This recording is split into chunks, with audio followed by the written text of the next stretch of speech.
Բարև ձեզ սիրելի բարեկամներ, Առավոտը Շտիգեն ընկերությունների խմբի հետ համատեղ իրականացնում է նախագիծ, որը կոչվում է ազգային բուրժուազիա։ Մենք զրուցում ենք գործարարների, մենեջերների, փորձագետների հետ եւ մեր նպատակն է քննարկել բիզնեսի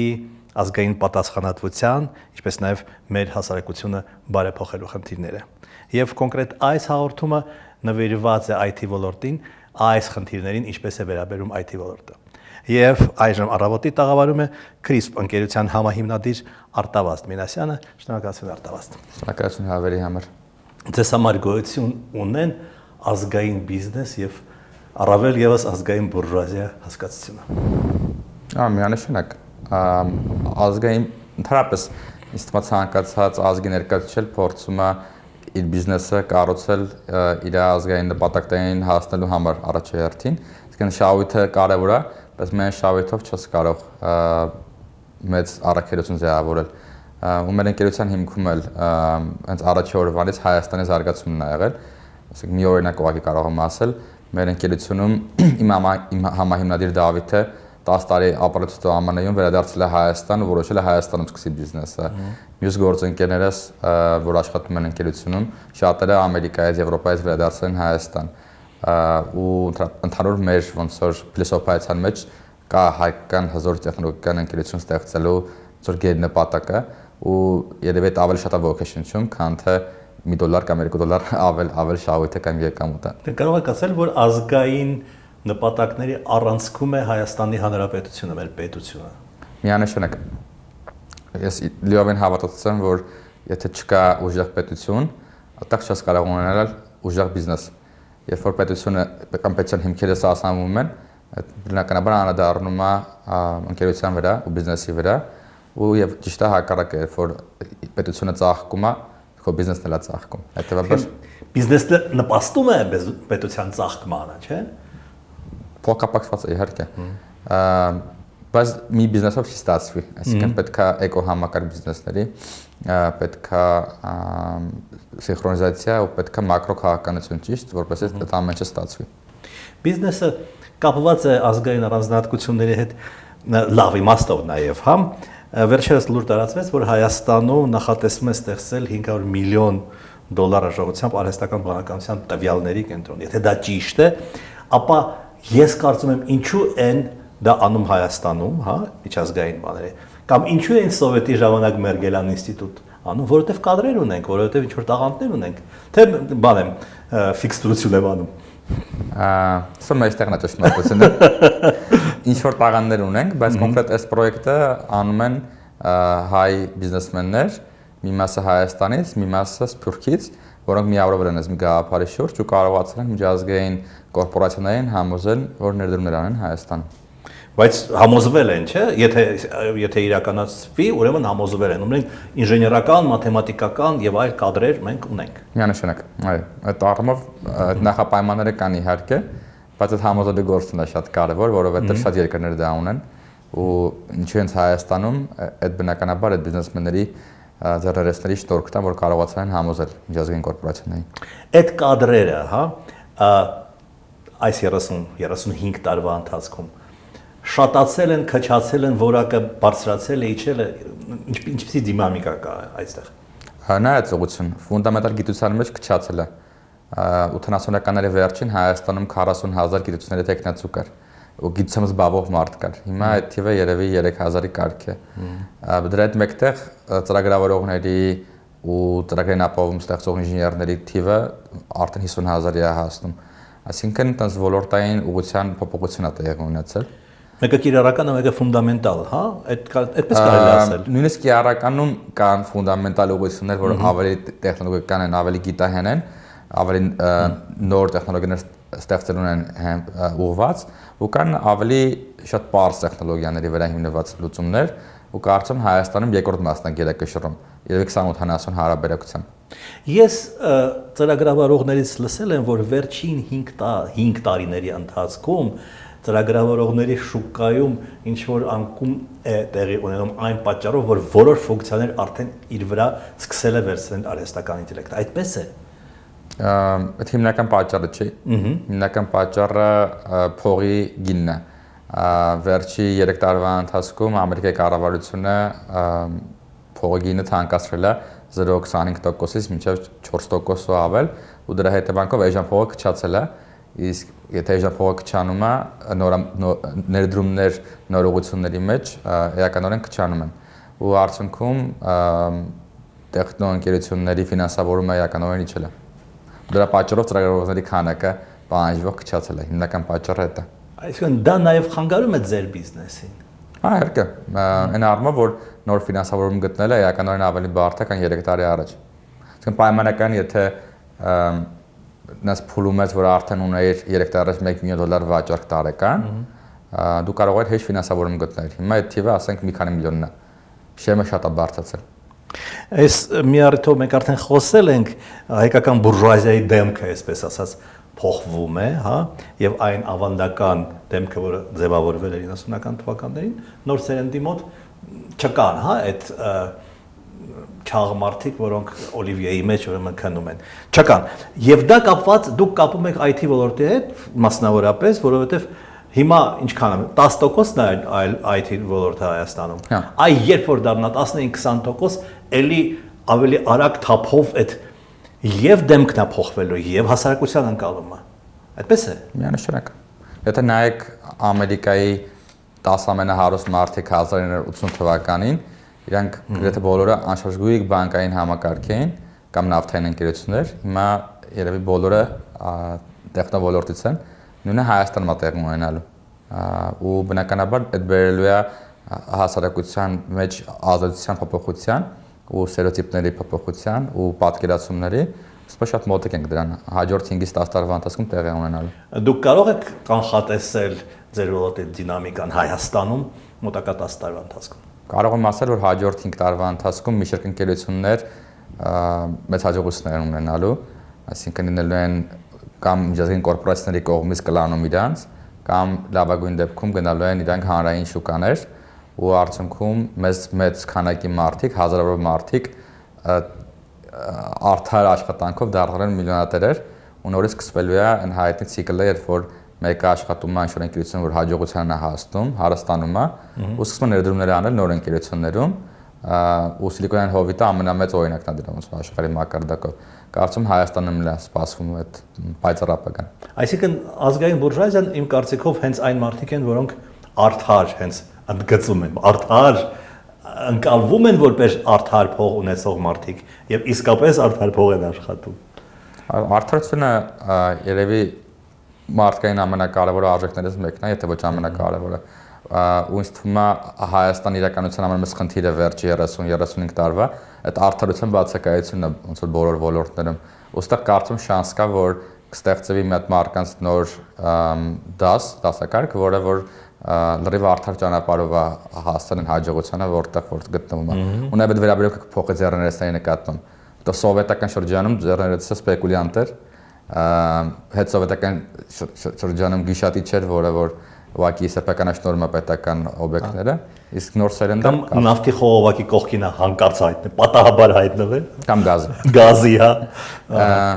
Իսկ նոր սերնդում ըստ մա արդեն արժեք ստեղծող մարդիկ են լինելու, որը որ պետք է լինի ձեռներեցի իմաստան ու արժեք ստեղծելն է ուրիշ մարդկանց համար։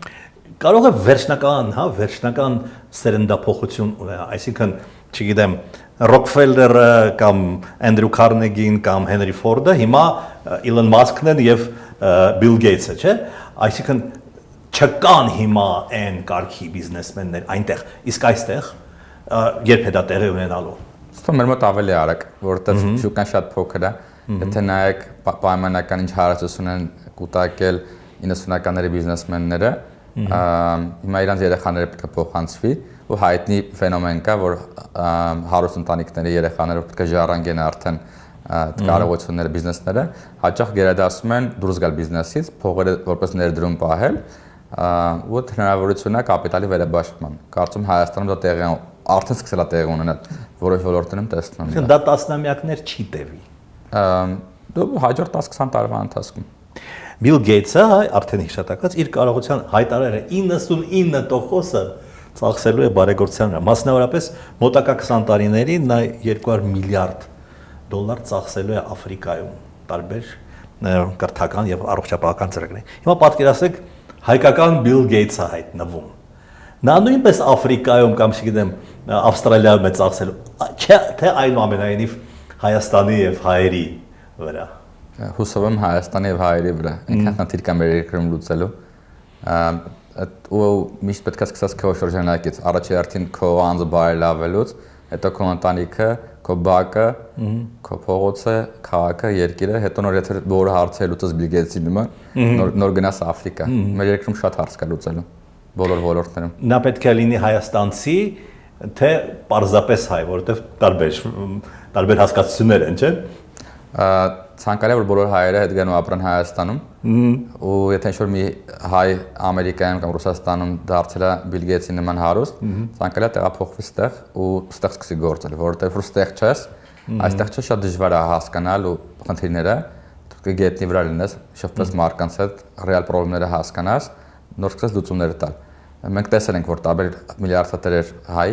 ազգի որ փորձեն Հայաստանին օգնել, հաճախ չի հաջողվել, որովհետև իրենց գաղափարներում շատ լավն էին, բայց հայկական իրականությունից կտրված էին, հայաստանյան իրականությունից կտրված էին։ Այդ ջեղվածքը անունդը պետք է լրացնել միայն այստեղ ապրելով։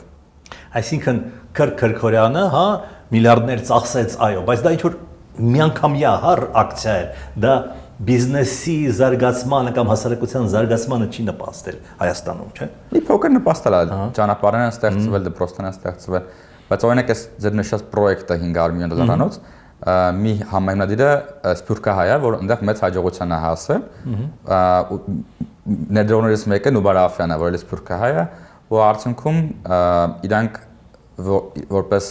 իրանց երրորդ գործընկեր վերցեն հայաստանցի գործարարի ու երեքով արդեն այսօր գետնի վրա խնդիրները հասկանալով ամերիկյան կապիտալով ստեղծում են հզոր տեխնոլոգիական ընկերություն։ Դա ավելի Հայաստանա կենտրոն է, այսպես ասած, հա, ծրագիրը։ Ավելի հասկանալ է սփյուռքի գիտելիքը, պոտենցիալը, փողն են օգտագործում ու կապերը, ու Հայաստանի տաղանդը, ռեսուրսները ու պոտենցիալը։ Եկեք այդ երևակայական, հա, ենթադրական հիպոթետիկ Bill Gates-ը, հայկական Bill Gates-ը, նա եթե լինի, եթե այդպիսի մարդ հայտնվի, հա, այդպիսի կարողություններով, նա որտեղ կծախսի կրթություն, գիտություն, մշակույթ, ստարտափեր։ Դե նշած երթականությամբ։ Հա, այսինքն կրթությունը առաջինը, հա։ Ինչու՞։ Դե կրթությունը ամեն ինչի հիմքն է, եթե հնարավորություն լինի Հայաստանում կրթության որակը բերել, ասենք Անգլիայի, Ամերիկայի մակարդակին, 10 տարի հետո կունենանք ինչ որ տեղ ունեցավ Իսրայելում։ Ասենք Իսրայելը հիմա աշխարհի երևի մեկ շնչը նգնող հաջողակ ստարտափների թվով, գիտնականների թվով, գրեթե բոլոր ուղղություններով առաջինն է, ու տեսնենք, որ դա նաև արտացոլվում է իր միջազգային հաջողություններում, որպես երկիր։ Նույնը Հայաստանում կարա տեղ ունենա, եթե կրթության մեջ մեծ ներդրումներ արվի,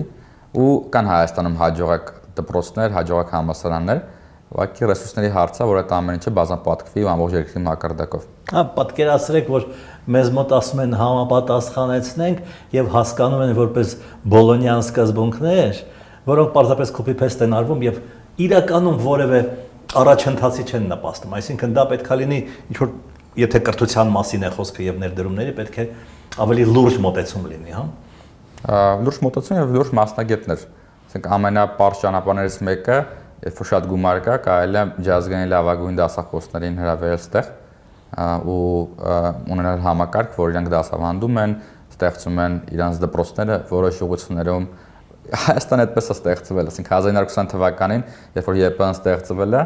ինչ է տեղի ունեցել Սանկտ Պետերբուրգից, Մոսկվայից եկել են սովետահայ գիտնականներ, հա, ռուսական կայսրության գիտնականներ ու նույն Նորբելի եղբայրները, նույն Համբարձումյանը, մյուսները, ու ստեղ ստեղծել են գիտական դպրոցներ։ Այդ նույնը պետք է կրկնել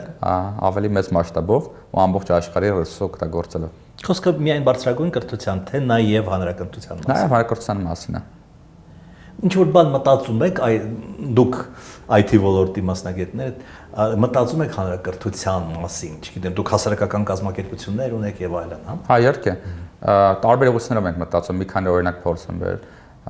Ամենամասսայական պրոյեկտը, որ անում ենք, Արմատ լաբորատորիաներից հանցնա, որտեղ որ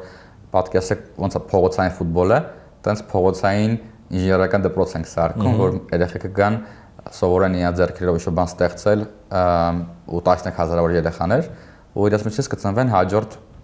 Հենրիկ Մխիթարյանները, բայց ինժեներական գործ։ Մեկ ուրիշ օրինակը շատ հաջողված էր Թումոնը, որ ոնց որ բոլորին հայտնի է, ու արդեն Թումո բոքսերի միջոցով ամբողջ Հայաստանի տարածքում տարածվել է։ Երրորդ օրինակը Քոաֆն է։